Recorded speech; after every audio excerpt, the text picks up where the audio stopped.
Hello, the internet. It is Saturday, the 14th of August, 2021, and welcome back to the channel.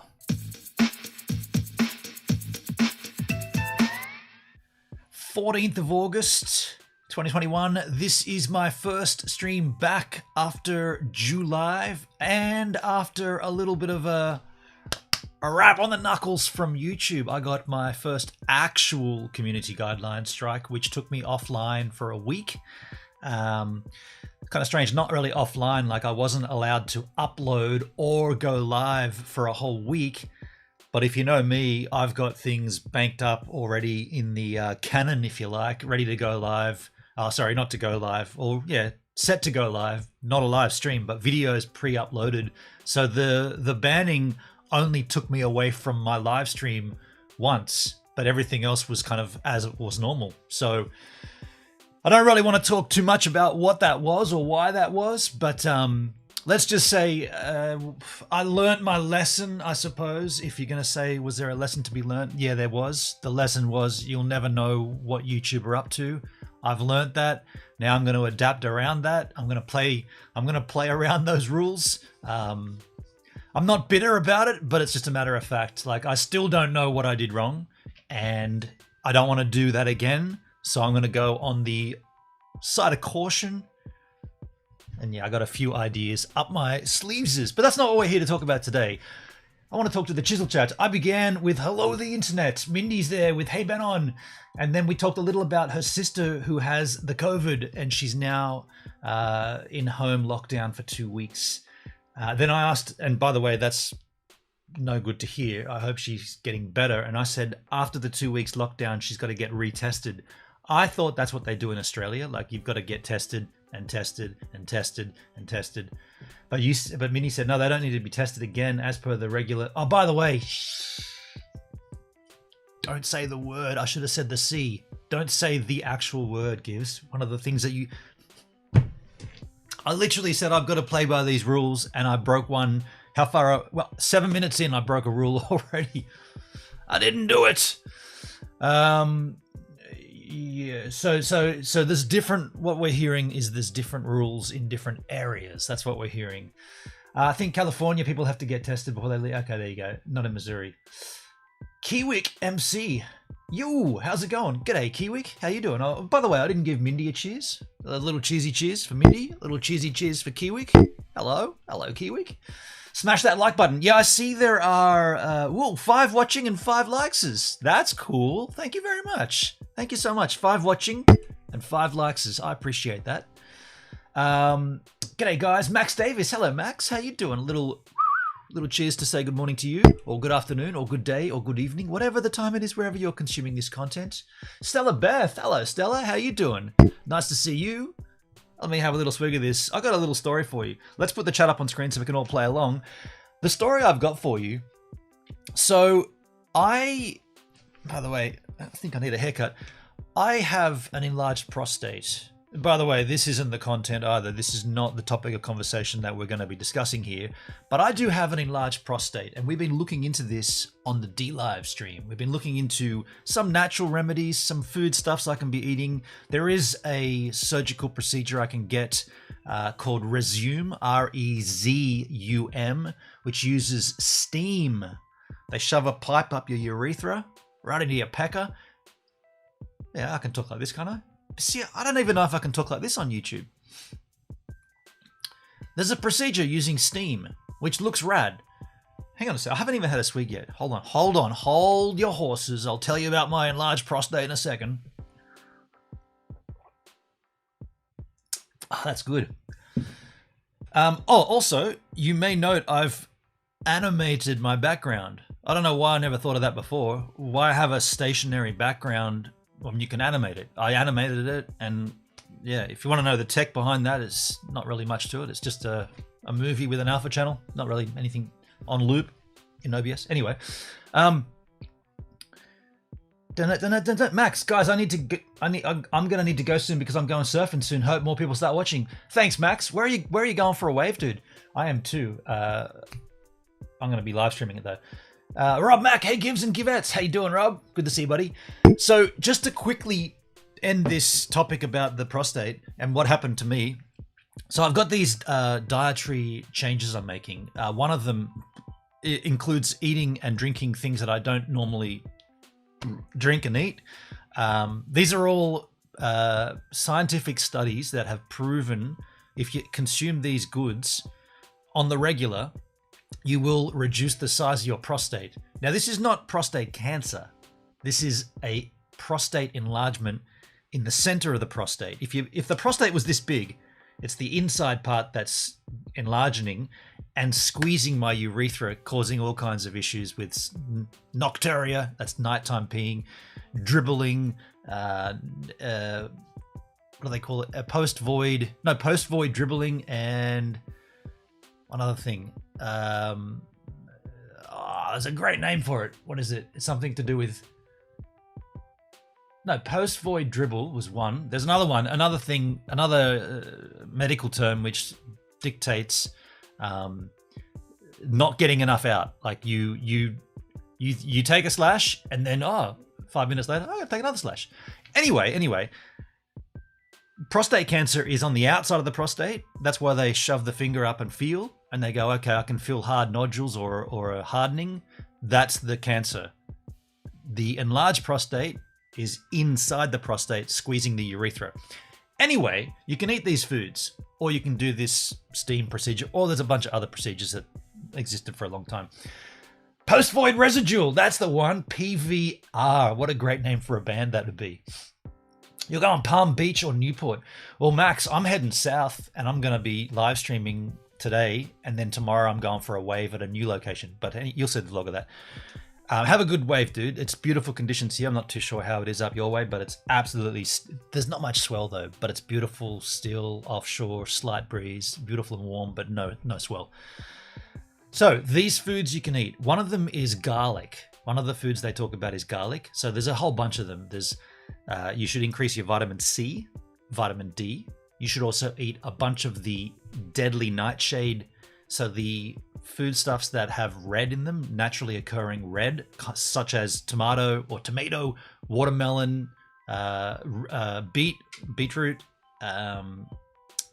Should try to avoid the sugars, avoid the diuretics like caffeine and excess beer. Funnily enough, excess alcohol wasn't the thing. It's the excess beer. Hard liquor is fine. Of course, none of it's fine if you're shoe-nicing it, necking it, but if you just go, gently like I do, everything's cool. Garlic, right? And nuts. Some great examples of nuts include Brazil nuts, walnuts, almonds, and cashews. And then for something else, a different substance inside the nut, pistachio nuts. Avocado, green tea. I've been necking the green tea a lot lately. And then the garlic. This is what I want to get to. The garlic. Now, I had a beets make your pee red. I love it, Stella. I love that. And I also love, this isn't one of the foods, but I love, what's the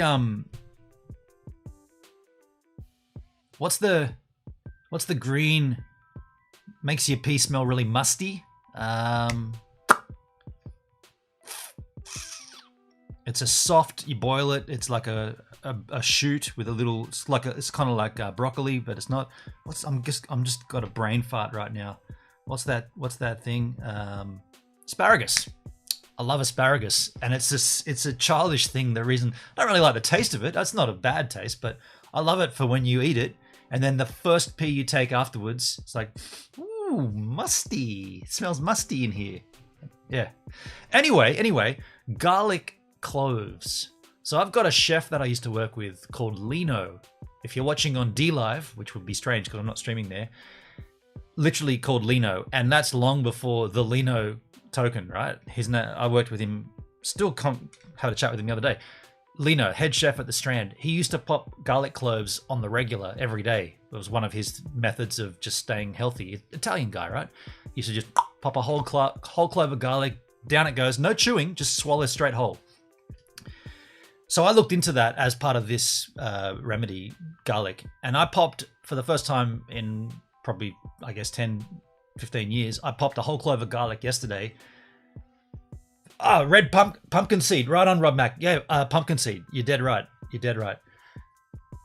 What was your post-void residual amount, Ben? Did they tell you? No, this is just my testing. But I have had the test about a year ago for the prostate cancer. All clear. The blood test, the urine sample, all clear. I'm going to go back and get another one just to be sure. And then I'm going to go down this avenue of resume treatment. I popped a clove of garlic, about as big as my thumb, yesterday. It was a hard mission to swallow, I'm not going to lie. It kind of went down and then it got stuck and I had to like shove it down even further. And then I took some water, got it down. Everything was fine then. That was at about 10 a.m. And then at about 4 a.m. this morning, oh my goodness, I got this close to chucking up my guts. I got on the side of my bed. I stood up. I sort of sat up and I was like, oh man, I got to chuck up. Oh, and I ran to the shower. Still did all the right things and put the towel down and I put the mat down, got the towel, got everything ready for the post-shower procedure, holding my guts. And I was like, hang on a second, dude. If you chuck this up, the whole thing's been worthless. No. So what I did was I sat down on the floor and tried to go like on the cold tiles, and it's winter, by the way. I tried to go on the side to sort of change the angle of whatever's going on down there. And I managed to sustain it. I pushed it to the side. I was like, okay. So then I slowly crawled my way back to bed and lay on the other side. And I was like, I'm not going to chuck this up, because you could argue, dude, you did too much of you did a big hit, right? You should have just done a small clove up front. I didn't even know. I just pulled one off and popped it. Skin off and popped it. I managed to keep it down. So this morning I might look a little tired, but from 4 o'clock onwards, I was fighting the urge to chuck my guts up, which would be, if I did vomit, that would be the first time I've vomited, not alcohol related. Like, let me be clear about that. I've parked many tigers because of too much alcohol consumption, but just from eating food or indigestion or whatever, I haven't vomited like that. Dude, I cannot remember. I mean, it would have to be during high school, like even probably primary school, whatever you guys know that as, the smaller school. Because yeah, what adult? Oh, I ate too much and now I've got to throw up. That never happens to an adult, does it? I mean, I'd ever have it happen. So I was kind of laughing about it. Then I tried to go back to sleep, and I had all kind of weird dreams about. I dreamt I was punching a housemate because they stole all the garlic. It's just stupid, eh? Stupid. But anyway, that aside, let's talk about the topic of this stream. Now, I'll read you my title here. By the way, thank you for 6 watching and 6 thumbs ups. That's very kind. The title is Live in the Past as it was, or in the past with the tech we have now.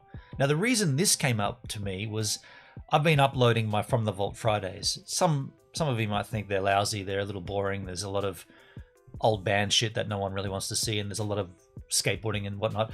It's getting into these kind of really cool, what I consider the cool era of my history, like 1996 and hanging out with the crew, the Cobbers, and then I'm going to be moving to Perth soon, and that's all going to come up.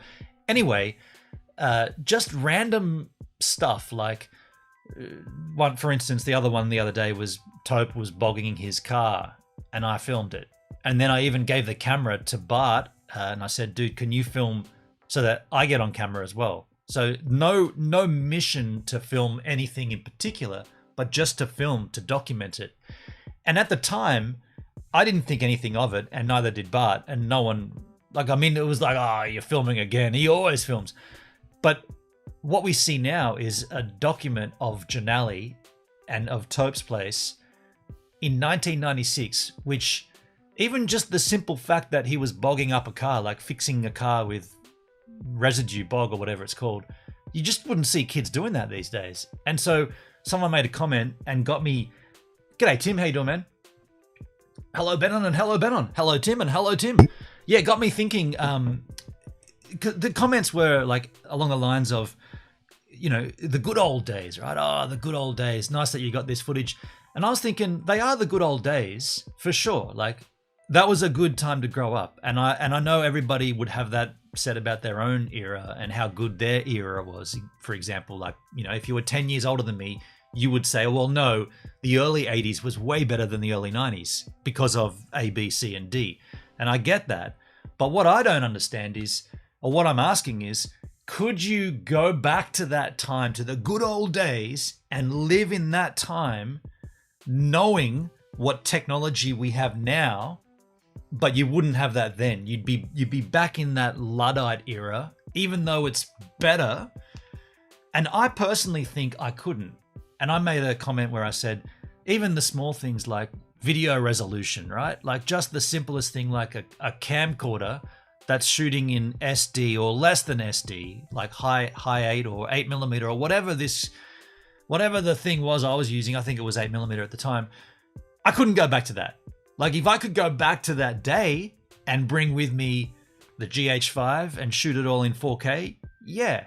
Because the things that frustrated and flustered me was that there were things we wanted to do, but the technology wasn't quite there yet.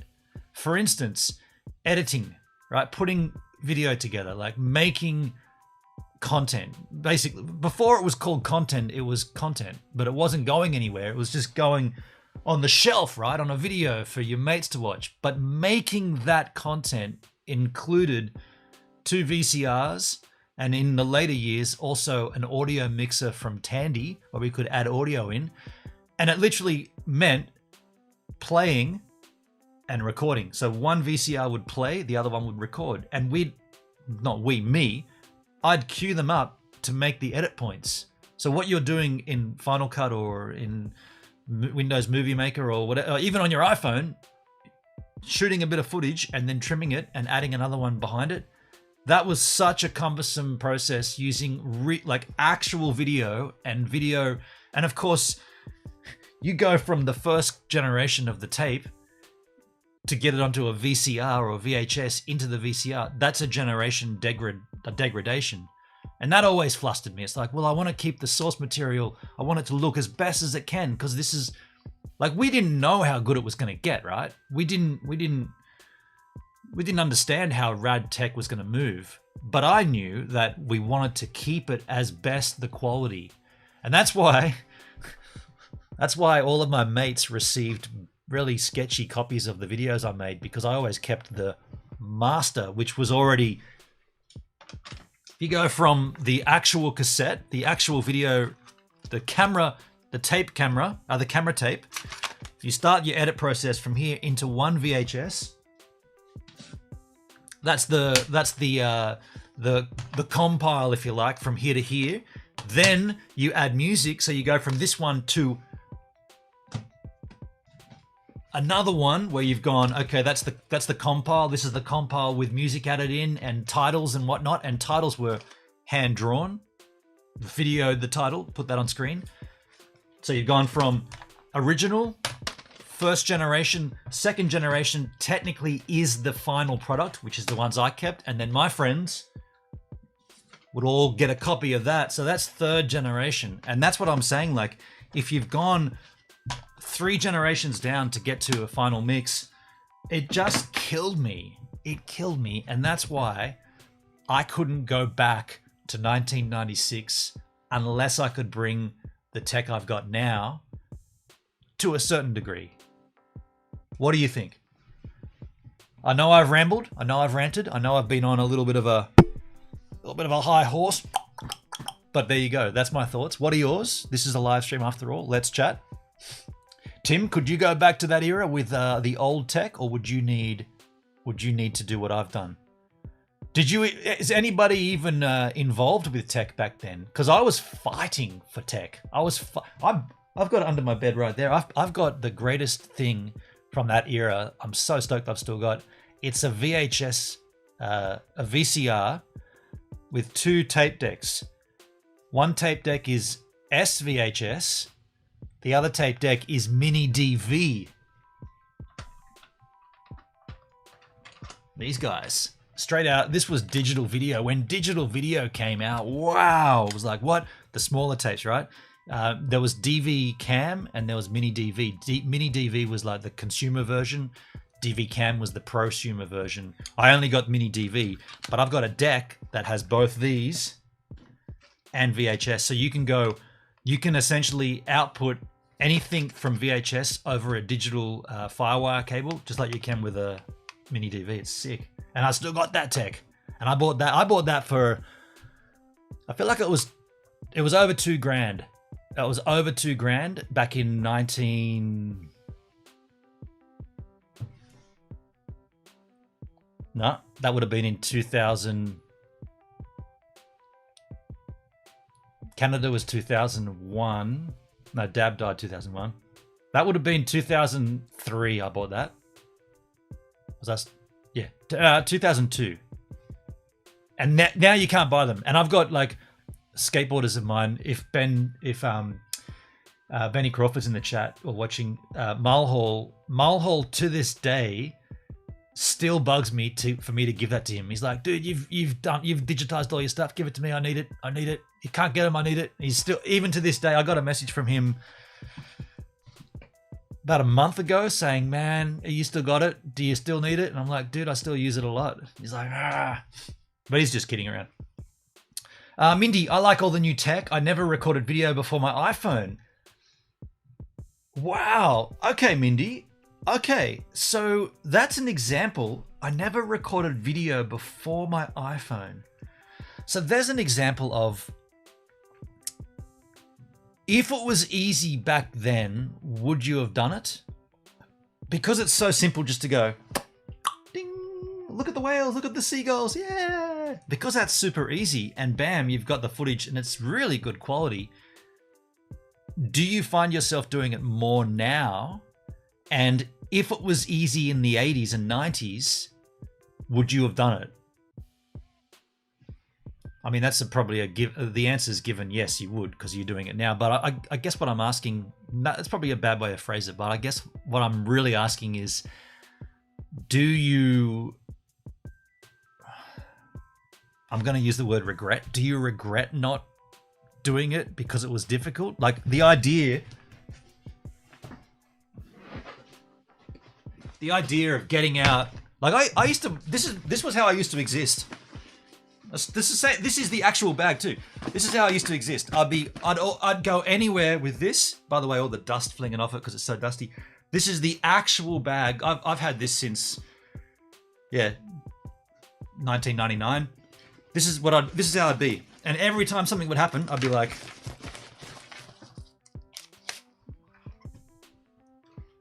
I used to rock up to people's houses filming, like, hey, what are we doing tonight, man? By the way, this is broken, but I gaff taped it on, but it needs fixing. Yeah, I'd rock up and the idea of like, bam, vlogging camera, right? A total vlogging camera. Before the term vlogging even existed. Timsky, in 1996, I was doing a lot of writing and sporting articles for Swinburne Uni. Modern tech would have helped greatly as the word processor I had was very dodgy. Yeah, okay. Okay. Mindy, I definitely would have. So you would have if the tech was there, and you'd love footage of your skydiving days. See, by the way, isn't this interesting? I've got this cam. This is my old mini DV, but I've also got, this will be super dusty. This belongs to Jet from Tracer. Isn't this interesting? Jetty brought his own camcorder on tour more than once, and he left it on the bus. So I have Jet's camcorder with all of his footage. I'm a little scared to play it, actually. I don't think I should play it. But yeah, he brought this on tour a bunch of times.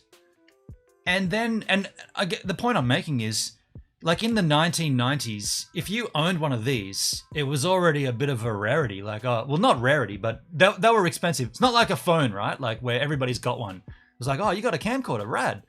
But go forward to whatever year this was, 2015, 2016. They're so, like, I don't even know why he brought this, because I didn't bring mine, right? I didn't bring a mini DV camcorder, but he did, and he was shooting, I guess he was trying to get retro and get old school vision. But then to leave it on the bus, like, I was responsible for returning the tour bus to Dresden. I was going back to hang out with Felicia, actually. Oh, well, not originally, but yeah, and it was my... Oh, wow, that's broken. That sucks. Oh, it's under the SVHS output.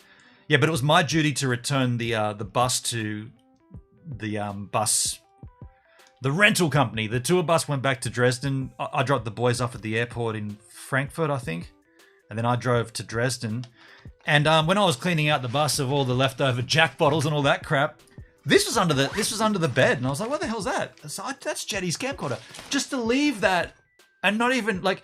And by the way, when I finally said to him, "Dude, I got your camcorder," he's like, "What?" He didn't even know. He didn't. It's so different now. Like phones recording 4K, uploading to the cloud, backing it up with a This is such a cumbersome thing. He didn't even know he'd lost it. And one day, after a few beers, I'll take a look at what he filmed, but I don't really know if I should. I'd love footage of whitewater rafting the Royal Gorge back in 95. See, isn't that interesting, Mindy? All that stuff that you've mentioned, all those two things, skydiving and whitewater rafting, all that stuff these days is so simple to do, right? Like, even back then when you were doing it, you could have probably bought a packaged video from the skydiving company or the whitewater rafting company. But now, grab yourself a little selfie stick. Make sure it's a floating one, which this one is. Wrap it around the wrist. Off you go. Whitewater rafting, and this is such incredible tech. Like, imagine doing that with a massive mini DV camcorder, big underwater housing, like I used to do. I used to put them in plastic housings and go snorkeling. Now it's just like, yeah. What? It's so like, that's what I'm saying. That okay? You just nailed it, Mindy. That's why I couldn't go back to those eras without this, because to do the simplest of things requires so much more effort. Whereas now it's so simple. It's so simple to do that no one does it. I'm the only dude that surfs here. Well, aside from the Burra Boys, which they're kind of pretty sporadic. I'm the only dude that has a board-mounted GoPro and sometimes a mouth mount if GoPro get their shit together, and documents their surfing. It's the simplest thing to do. Maybe you might argue it's a little expensive. Not everybody can afford a Hero 9 or Max Lens Mod, but it is so simple. You can probably still buy the cheapest Hero 7. This is a Hero 7, I think. Yeah, 7. Yeah, it's so simple, no one's doing it. Whereas when I wanted to do it, it was super difficult, super expensive, and super hard, that it was kind of unique. I could not go back to those days. I would not go back to those days. Rodrigo Bertatole, how you doing, man? Good to see you, buddy. Yeah, how you going, man? Good to have you. Good to know you. I didn't have any money back then. Yeah, okay, fair enough. The cost of a camcorder, definitely not the cheapest thing. Yeah, I get that. Little more of an outlay there for you to put your bucks down. Me, I was so into it. Like I so loved the idea of documenting and videoing and making a VHS tape for friends that I did spend a lot of money on it. I had an edit suite, which was a television screen and 2 VCRs. That was my Final Cut Pro. And I got kicked out of home for it too. That's right. Dad kicked me out of home for it. That was big drama. I bought that in year 11. So yeah, I was shithouse at school, right? Really bad. But I was good. Well, I was okay at like graphic design and video compilation, what you'd call multimedia. I was good at that and I loved it. But nobody really saw that in me. Nobody pushed it. My school was pretty lousy. Parents were pretty sketchy about it. They just wanted me to do good at science and maths and English. But I was shithouse at that. And I spent all my time doing other things, skateboarding, making magazines, making videos. And there came a point in year 11 when I wanted my own, because I used to take, we had a television in the lounge room and a television in the guest room. And we had a VCR in the lounge room and a VCR downstairs. In the rumpus room, the guest room. I don't think that's right. I think there was a VCR upstairs somewhere. Either way, I used to take them together. I used to like like take them out and bring them to the same room and do my editing. But I wasn't really allowed to. That was like, that's the guest area. Don't leave that as it is. And so I was working a job. I was working at a gas station. I was a driveway boy. I was pumping gas. I was pumping for the man. That was my job. I was the driveway boy. The bell would ring. I'd run out. I wouldn't put, it wasn't quite as bad or as old days as pumping gas, but I was actually cleaning windows, checking air tire pressure, checking oil. That's driveway boy. Filling up gas bottles, propane gas. And I saved all my money and I went out and bought. I remember the day I did this, I took the train with Grasler. We went from Janali to Miranda, went into Dick Smith's. I bought two VCRs and a television. And then I paid for a taxi back to Oyster Bay. And I brought them all into my room and set it all up. And me and Grasler were like, this is going to be sick, dude. We can do our editing. Then I also bought the little sound mixer. And then when Dad and Mum found out about it, they were like, you can't have this. You need to focus on school. And I was like, this is what I really want to do, though. And I got kicked out of home. It was you either take this back. I was going to be told to take it back to the store. Like, take the receipts and get the money back. That's how far this went. Or move out of home. So I moved out of home. And where did I go? I went across the street to my friend's house, up the driveway across the street to Mob's house. His mum had a spare room out the back. And what I didn't know, and this was kind of strange actually, but my mum and my dad were talking to Mob's mum. He didn't have a father, or he did, but he was out of the picture. And they were saying, well, here's the situation. We're kind of trying to frighten him into doing better at school. And so she said, Mrs. O'Brien, Mob's mum, Matthew O'Brien, Mob, that's why he got called Mob. She said, well, how about this? How much does he earn at the Shell, at the garage? I think I was earning like $70 a week or something. And I think Mum said, yeah, about $70. She said, what about if I charge him $100 a week rent? He won't be able to pay it. So he'll be forced to do something else. $70 is what he's earning approximately. So Mrs. O'Brien, she was very, very welcoming. She said, oh, you can set everything up there. I set everything up. Everything looked cool. I had my own room, bathroom. Everything was beautiful. I was hanging out up there. Everything was going to be great. And then she said, okay, so we need to talk about the rent. She said, so it's probably going to be $100 a week. And I was like, okay, cool. And then I thought about it. I was like, that's more than I earn at the Shell. I think I paid 1 week's rent, and then I came back home. Tail between the legs.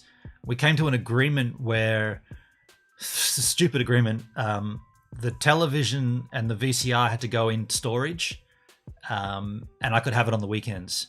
So Monday through Friday, it was schoolwork, and weekends I could edit videos. I could take it all out of the cupboard and set it up and edit videos. It seems, and that, when you think about it, it seems so stupid, because now, literally, the process is turn on the computer, Final Cut Pro, off you go. all that shit is for that. It's so funny. Oh, Popey, how you doing, man? How you going, buddy? This is like his History Channel here. I'm just laughing at how silly that was. The lesson was clear from my parents. By the way, the lesson didn't work. I absolutely sucked at school. Like, terrible. And, get this.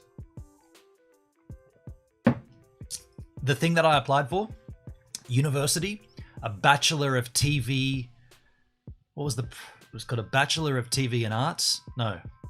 A Bachelor of Arts, TV, and Multimedia Production. BP, BA, TV, MP. A Bachelor of Arts, Multimedia Television Production. One campus was offering this, and we were up in Sydney. It was way down in the border. It was like Albury-Wodonga. Yeah, literally the border of Victoria and New South Wales. This was the only campus. How weird is that? The only place on the eastern side of Australia that was offering a university degree in television production was in this one town. And we took a trip. We took a trip. We went and did the open day, met all the lecturers. It was rad. There was like DV cam, and there was big production suites and lights and green screens. It was, man, I was like, yes, this is what I want. And finally it was like, I could do this. I was like, you could go into this. This could be your future. And I was so shit at school, and I was so. My mum would say you were too sideswiped by your girlfriend. I had a girlfriend, first ever girlfriend, but it wasn't really her. It was more skateboarding. I was just so into skateboarding. I missed out on the grade requirement to get into that course by a single point. 1 point. And I still maintain to this day, I think that's, how far, we're 40 minutes. I think that's fucked, eh? Like they should have said, the university should have said, fuck it, this is ridiculous. He's not met our requirement by a single digit. I think it was like, I think I needed to get 74 or something, and I got like 73. I'm pretty sure it was in the 70s anyway, or whatever the requirement was. But isn't that shit that they could then? And what happened? Because I didn't get into that course, I went and did an apprenticeship electroplating. Just some garbage, lousy job, just hanging with bogans for 4 years to do something just to get money that I'll never do again. And I didn't follow my dreams because of one single point. And I reckon that's shit. They should have made exceptions. They should have said, look at this guy. He's been doing this stuff. He gets in trouble for doing this. He wants to do this. Okay, he didn't get the grade. He's got the aptitude. He's got the drive. Isn't that better than a grade? Anyway, wow, you really get me going on this. Took me all, and you know what happened? It took me all that length of time for their, and I'm a little slow, right? I'm a slow uptake, but it took me all that time until 2000. What year was I working at the library? 2013. 2013. I'm at the library with Tattoo and Marty. Jesse. And the job was so cruisy and whatever, and we were watching YouTube and came across Bike Lanes, Casey Neistat's Bike Lanes video. And that's when it dawned on me that all of this stuff and all of this documenting and all this stuff, there's a different way to make money from it. It's called YouTube. I remember seeing that video. I don't know if you've seen it, the one where he gets a ticket for not riding in the bike lane. I just looked at that and I thought, wow, YouTube. I mean, I have an account on YouTube. I had my own name, Venom Kirpsch. It's now since deleted, but I had that, and I'd uploaded a budgie video or something. We used to watch videos on YouTube, me and an ex-girlfriend, just laughing at the. I mean, I just never concluded that that's a way to do it. And then I was like, all right, fuck that one grade that I missed out on in 1993. It's now 2015 or 2013. Let's go YouTube. Ah, damn. I remember when National Panasonic twin tape VCR players cost $1,200. That was when a single tape player could cost $750. A National Panasonic. I remember that brand. Mindy, your parents should have used that to convince you to do better in school, to let you know you needed a certain grade overall to get into college of your choosing. Yeah, well, they tried to, but I didn't pay any attention to that. Pudsky, I have a friend from Melbourne who went that route. He spent about 15 years working for a commercial networks. It really turned him into a jaded, embittered fucker. Maybe it was a blessing. Do you know what, man? Like, realistically, it killed me at the time. Simply because I'd been on the campus and I'd seen all the tech, and it was baffling. I'd never been into a television studio, and there I was in the midst of it, and this was going to be where I was going to be living there and studying, right? It was rad. Well, it would have been, but given the beautiful thing of hindsight, would it have been great? Probably not. Turning out another student with a degree in television production. Yeah. I probably would have gone to be somewhat of a creaky, right? Like working for the networks. It probably wouldn't have been a good thing. Timsky, and now because of the COVID lockdown, universities have greatly dropped the entry requirements to gain acceptance. Have they really? Okay. I could go back as a mature age student to learn how to do production, television, and... Hey, Woz, how you doing, man? Good morning, you fine-shirted man. What a lovely comment to come in on. Yeah. So I mean... to really round this back to the conversation that we began with, no, I couldn't go back to those eras unless I could take the tech we have now. So there. Cheers. That's how I feel. I'll tell you what, we're going to wrap this up though. Unless you've got some other comments you want to make, I'll if you want to comment more on it, tell me to keep going, or we'll wrap it up. Because what I'm going to do today, haven't done one for a while, but I've just got Stevan back to fully registered for another year.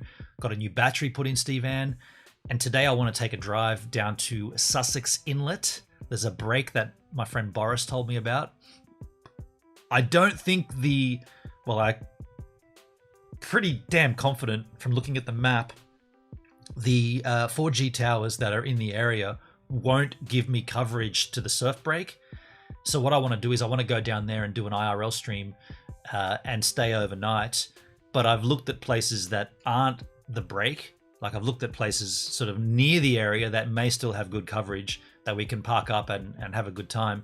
And then the next morning, so Sunday morning, I'll go and surf that break and I'll make a vlog of it. But as far as the live stream, I want to get out there and do that. And because it's winter here, the sun sets at like 5:30 in the afternoon. So if I left, it's now 20 to 10. If I left here at say just after lunchtime, just after midday, we'd get at least a 5 hours of sunlight before the day's already over. And then I could have a good sleep and then get up early for a surf. I got a low entry score. Didn't stop me from landing interesting jobs throughout my life. I have friends who did university and wasted years and ended up in mundane jobs. Yeah, and was not only that, but you pay for that privilege. So right, you know, like I would probably have a hex debt right now, you know, to the tune of a couple of probably, well, I guess it would be around 30-40 grand, right? Yeah. I'm kind of glad in hindsight. I don't like the way it happened, but I'm kind of glad in hindsight where it ended up taking me, if you like, or not where it took me, but how it took me. The process wasn't fun, but the outcome, given hindsight. Now, as I look back fondly on my years as an old man with a prostate that leaks, I look back and think, I think I escaped. I dodged a bullet there. All right, folks, well, let's wrap this up then. I appreciate you all being here. I really, really appreciate the thumbs up. Holy ballses. I'm seeing 9 people watching and 14 thumbs upses. That's, I mean, yeah, much, much, much appreciation, much, much kindness.